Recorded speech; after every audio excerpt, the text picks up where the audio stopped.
اردو آموز سبق نمبر 19 علامہ اقبال۔ اردو ادب کی تاریخ میں بہت سے ایسے شاعر ہوئے ہیں جنہوں نے حیات جاوید حاصل کی ہے اور ان کا نام رہتی دنیا تک اردو ادب میں باقی رہے گا۔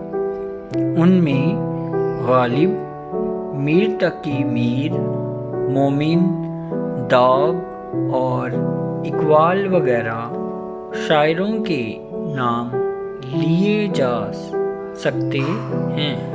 اقبال ایک ایسا شاعر ہے جو اردو ادب یا ہندوستان کا ہی شاعر نہیں بلکہ تمام دنیا کا شاعر ہے۔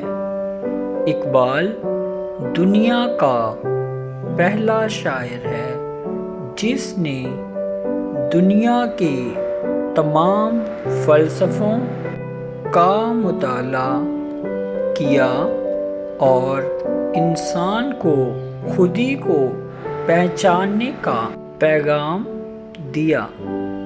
محمد اقبال 9 نومبر 1876 کو سیالکوٹ، جو اب پاکستان میں ہے، میں پیدا ہوئے۔ ان کے والد کا نام نور محمد تھا۔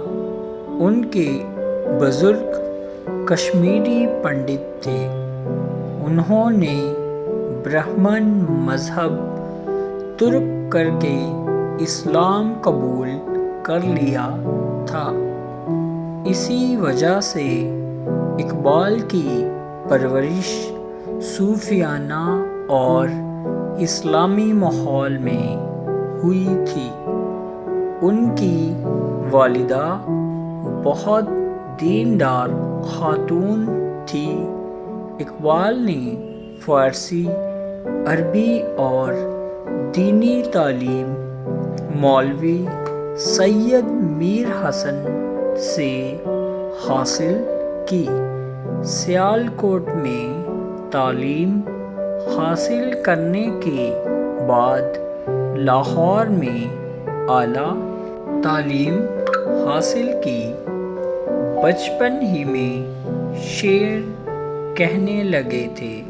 ابتدا میں اقبال نے شاعری میں اصطلاح مشہور زمانہ شاعر داغ دہلوی سے لی۔ پروفیسر آرنلڈ سے فلسفے کی تعلیم حاصل کی اور ان کے کہنے پر انگلینڈ پڑھنے چلے گئے۔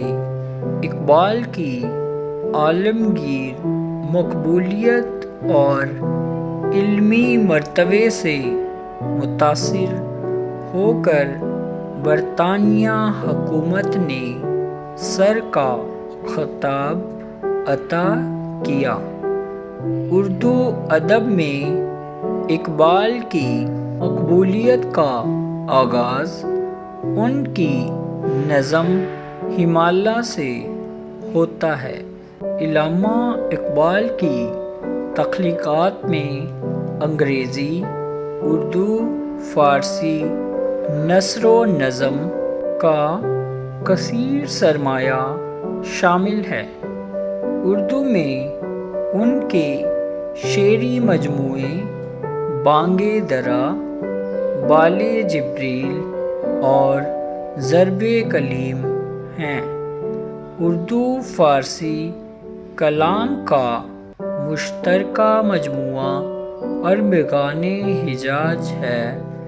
اس کے علاوہ فارسی میں بھی اقبال کے کئی اہم مجموعے ملتے ہیں۔ اقبال نے شاعری کو پیغام کا ذریعہ بنایا۔ وہ قوم کی آنکھ تھے۔ ان کی فکر میں حرکت و عمل کا فلسفہ ملتا ہے۔ فلسفہ خودی، مذہبی فکر ان کی شاعری کا اہم گوشہ ہے۔ حب الوطنی اور مغرب کی ذہنی غلامی سے آزادی کے خیالات ان کی شاعری میں ملتے ہیں۔ قدرتی مناظر اور بچوں سے متعلق بہت سی نظمیں ملتی ہیں۔ بچے کی دعا، ہندوستانی بچوں کا گیت، قومی ترانہ، ہمالیہ وغیرہ ان کی مشہور نظمیں ہیں۔ نمونۂ کلام دیکھیے: لب پہ آتی ہے دعا بن کے تمنا میری، زندگی شمع کی صورت ہو خدایا میری، سارے جہاں سے اچھا ہندوستاں ہمارا، ہم بلبلیں ہیں اس کی یہ گلستاں ہمارا، مذہب نہیں سکھاتا آپس میں بیر رکھنا، ہندی ہے ہم وطن ہے ہندوستاں ہمارا۔ 1934 میں ان کی بیماری کا آغاز ہوتا ہے۔ 1938 میں ایک ایسا دن آیا جس نے اقبال کی آواز کو ہمیشہ کے لیے خاموش کر دیا۔ اقبال کے بارے میں کہا جا سکتا ہے کہ اقبال ماضی، حال اور مستقبل کا شاعر ہے۔